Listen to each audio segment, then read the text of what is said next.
I was called out to look at a large valley oak, Quercus lobata, in the front of this property to help determine the safety of this tree. My name is Blair Glenn. I own Saratoga Tree Service, and I'm an ISA certified arborist. One of my first observations was foam that was behind this cavity. There was still part of the wood in there, so it looks like it was injected into this tree. I was told that there were bees in the tree at one time. Lower on the tree, there's also a small cavity that is also full of foam.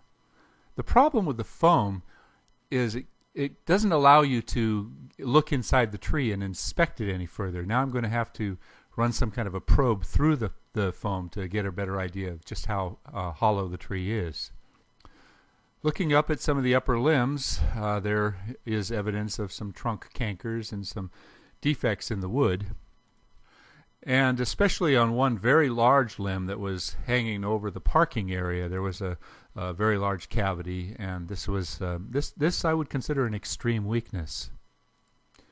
Looking straight up into the tree, it didn't look as bad. I couldn't see anything that was jumping out at me and causing major concern.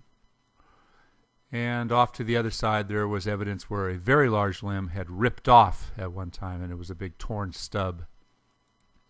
So from this perspective, you can see the limb that's weak off to the right, and that's the only balance that the tree would have on that side. So to take off that limb would leave the tree fairly unsightly and unbalanced.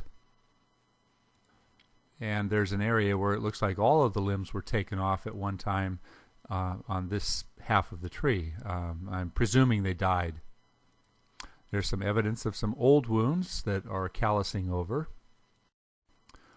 And generally there are a number of defects and problem areas throughout the tree.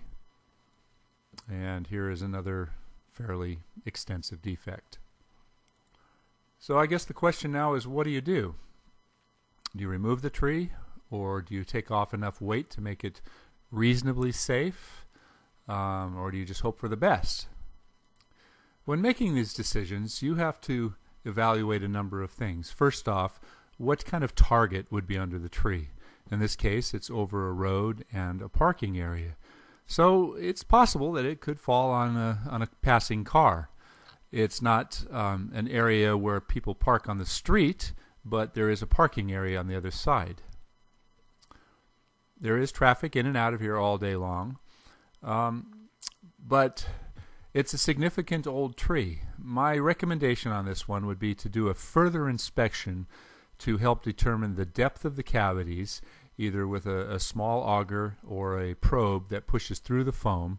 That will better tell you how extensive it is. Possibly a little bit of a root crown excavation to see if there's any evidence of root disease. Ask questions like, are there mushrooms growing around the base of this tree? If the answer to that is no, and the other aspects are not too bad, then I believe we could do enough end weight reduction on this tree to make this tree reasonably safe. Other than that, the only other option would be to remove it. Thanks for taking the time to view this presentation. Once again, my name is Blair Glenn, and I am an ISA certified arborist.